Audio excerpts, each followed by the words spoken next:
Thank you.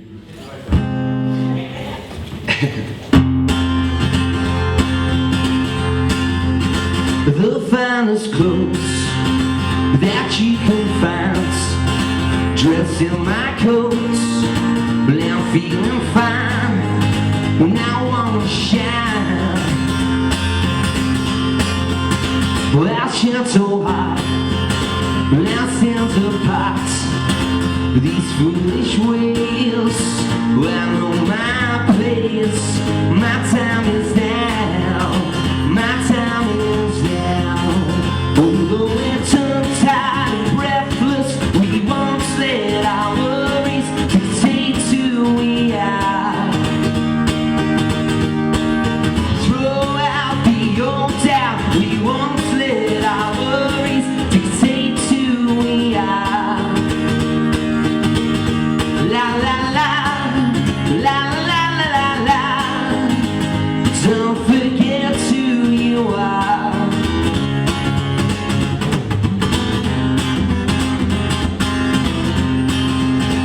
Don't build me up, make up your mind, then keep the faith, 'cause I'll keep the faith. And I like your style, you make me smile. Although we're tongue-tied and breathless, we won't let our worries dictate who we are. So let's throw out the old doubt, we won't let our worries dictate who we are. La la la, la la la la la la. Don't forget who you are. Darling, close your eyes and wish for more. Oh, in our dreams, it's already for more. When we're tongue-tied and breathless, we won't let our worries dictate who we are. So let's throw out the old doubt, we won't let our worries dictate who we are. La la la, la la la la la, la la la la la. Don't forget who you are. La la la, la la la la la, la la la la la. Don't forget who you are. La la la, la la la la la, la la la la. Don't forget who you are. La la la, la la la la la, la la la la. Thank you very much. First of all, Mars, I'd like to apologise for taking so long to play your album. The thing was, I couldn't find the bleeding thing. Just pick it up. If you don't la la la along to that song, there's something wrong with you. I battered it to death on Merseyside for weeks, and in the end I had to get in touch with Mars's record company and say, listen, I'm killing this single, is there any chance of the album? And that's been the fault sometimes with local acts. You don't get the product, and unless we get the product, you can't play it. Now we got Mars' album, we're giving it the welly, as they say.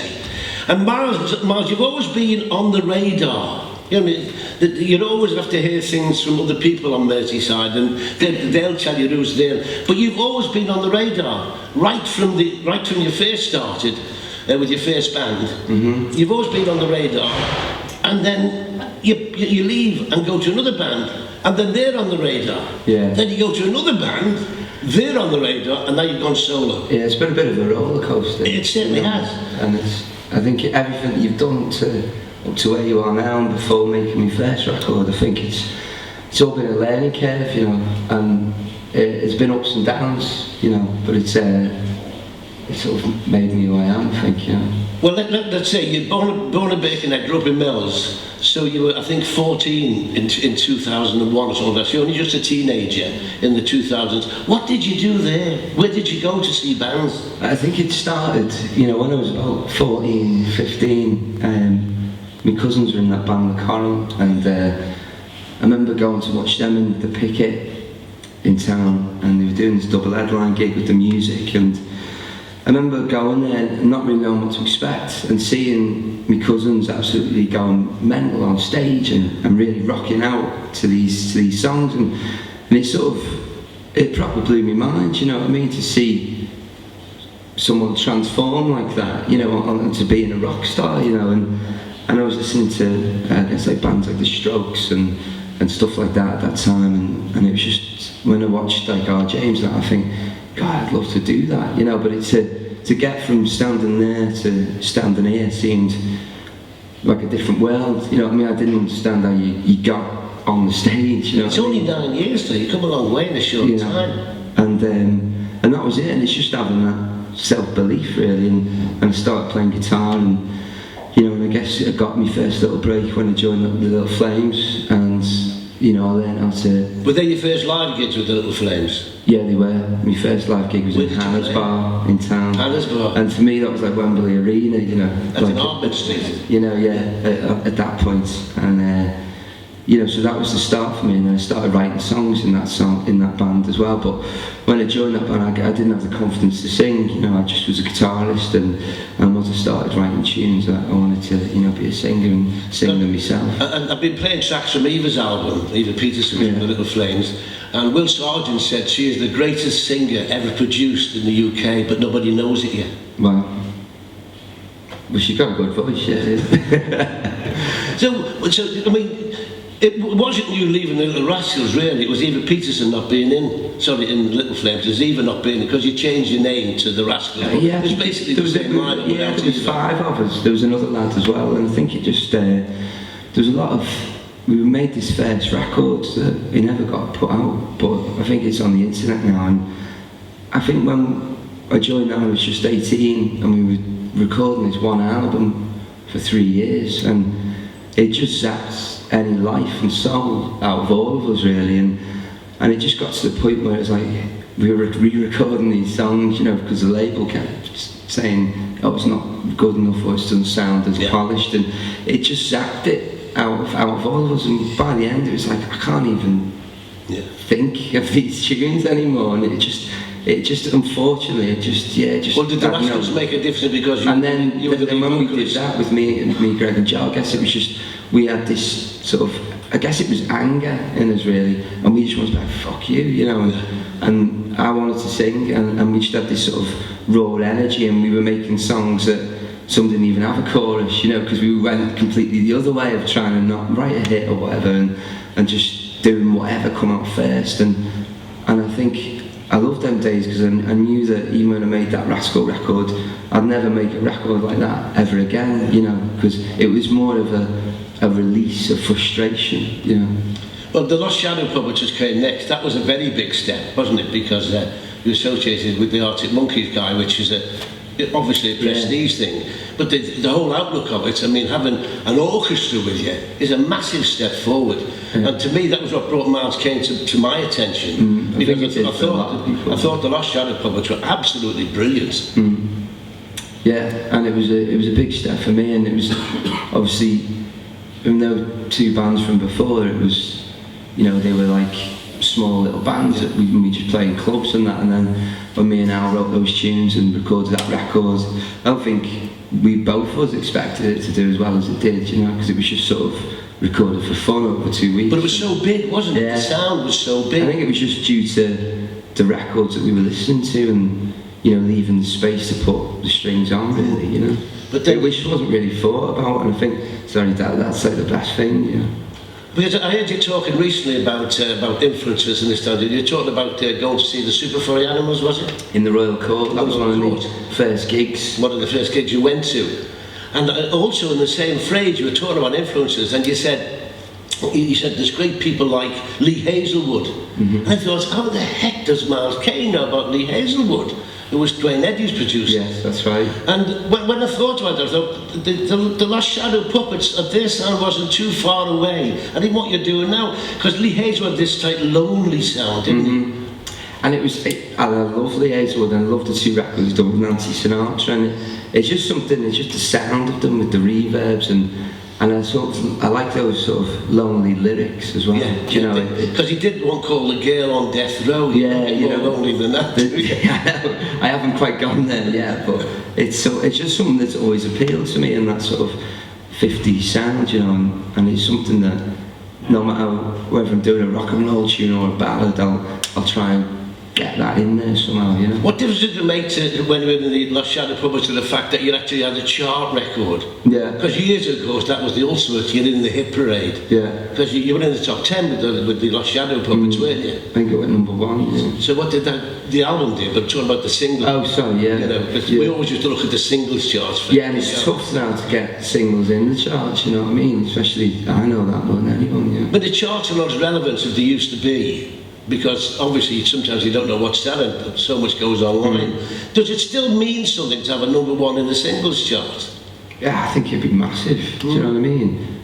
But I think it's just, there's so much of that pop stuff and all that other stuff that sort of clogs it up really in a way, do you know what I mean? And that's even with the radio stuff, you know, it's hard to, I guess even, you know, people like me and rock and roll acts, it's like your albums can do well and maybe go top 10 and, you know, can sell alright and you can do big gigs, but it is tough to get singles in there, and I don't really know why, you know. I was looking at the review from Monday night at the Barrowlands in Glasgow. The Don't Forget Who You Are singer was in Glasgow on Monday night, and he didn't disappoint his fans as he rocked his way through a great set. He toured the roof of Barrowland last night with a raucous set of full-on rock and roll. Perfect. Not a bad review, eh? Yeah, it's alright, isn't it? What What local bands have influenced you, Miles?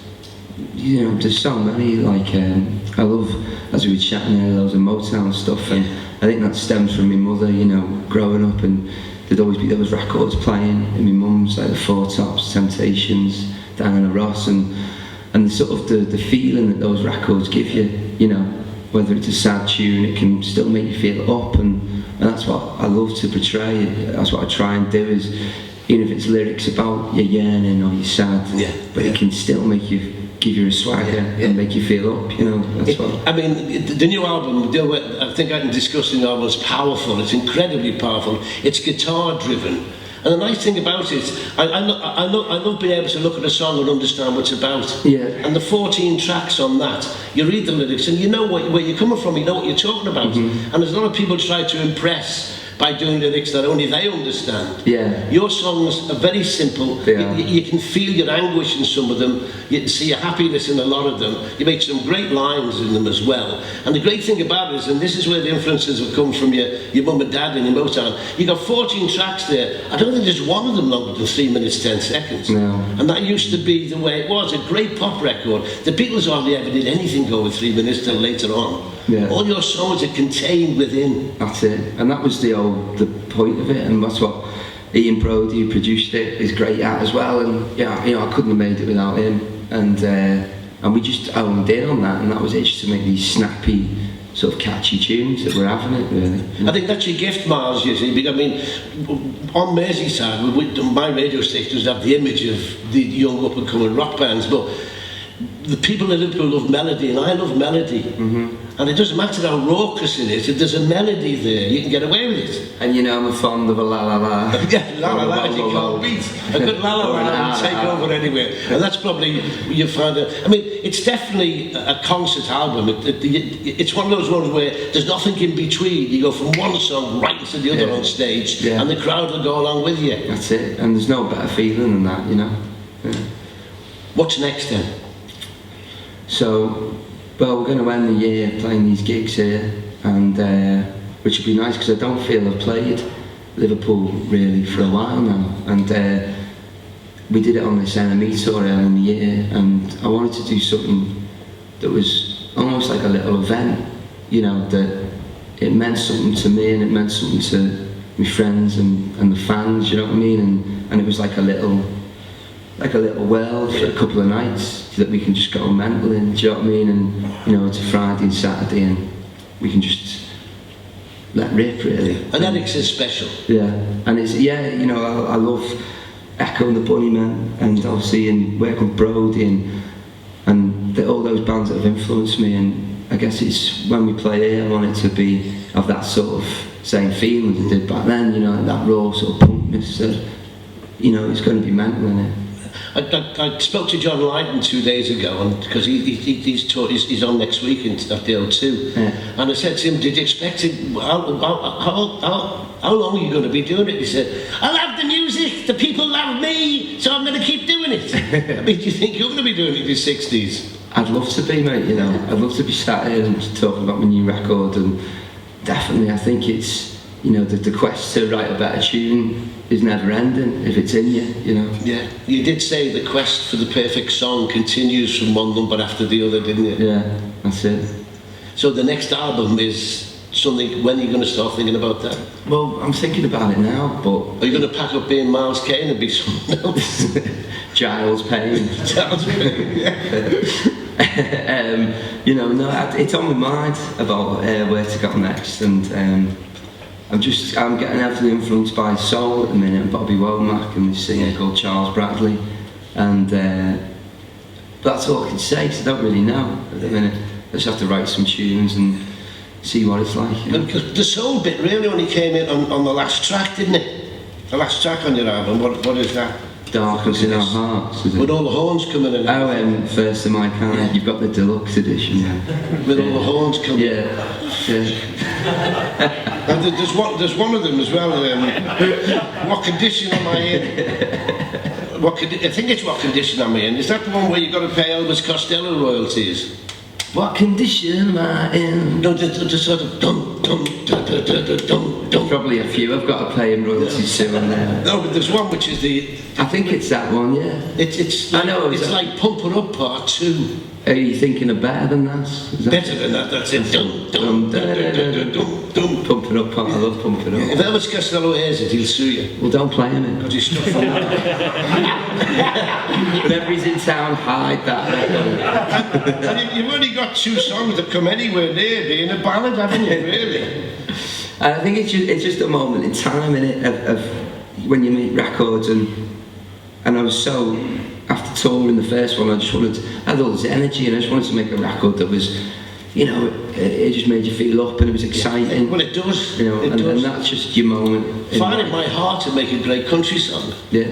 And you've written with all different people on the album. How does that work? Usually it used to be one lyric writer, one music writer. But this, it come about like, all just like naturally. It was. How would you write with Paul Weller?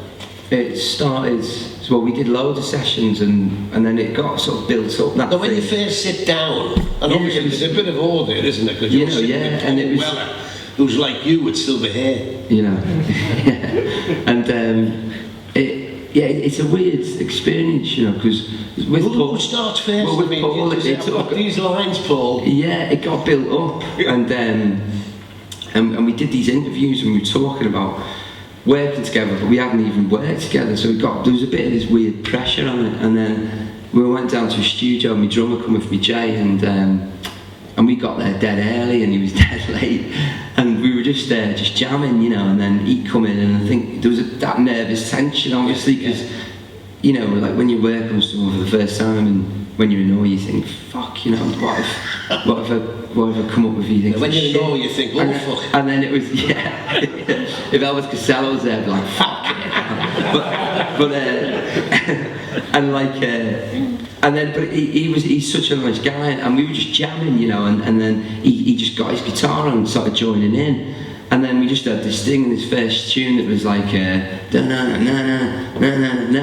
he's doing this fucking thing. And then I was just like, you're gonna get it. And he's like, yeah. And then we wrote this chorus that was like this fucking real laddie thing, you know. And then I had these other words from this other idea of this tune, and wrote them down. And he's like, would they be good on the verses and stuff? And this middle eight. And he was like, yeah. And he was like, well, why don't we put that one first? And we just wrote that song really fast. And I think it helped having my drummer Jay, because he brought a vibe, and it was sort of, and that was how that came about. And then once the first one was done, we did about 5 tunes really, and it sort of broke the ice, and it was just like, fuck, thank God, it's cool, you know. Yeah. Well, good luck on the rest of the tour. It'll be great seeing you here in December at Eric's. Yeah. And let me tell you, and you're about Miles Kane, and you're on the horizon. Do you know when I know? I said this in the dressing room to you. I'm going to tell you when I knew you'd made it. Because I was reading the paper one morning, and I thought, Christ, he's made it. Miles Kane was mentioned in 3 a.m. I've not seen a Liverpool act mentioned in 3 a.m. in the Mirror. What was it doing? It was with you and your bird. Oh, no. You were Which one, Billy? You were seen with. So I thought, Scary spice. Miles, thank you so much. Thank you. One more song, and thank you very much for coming Thank you along. very much, Billy, and thank you for the moment.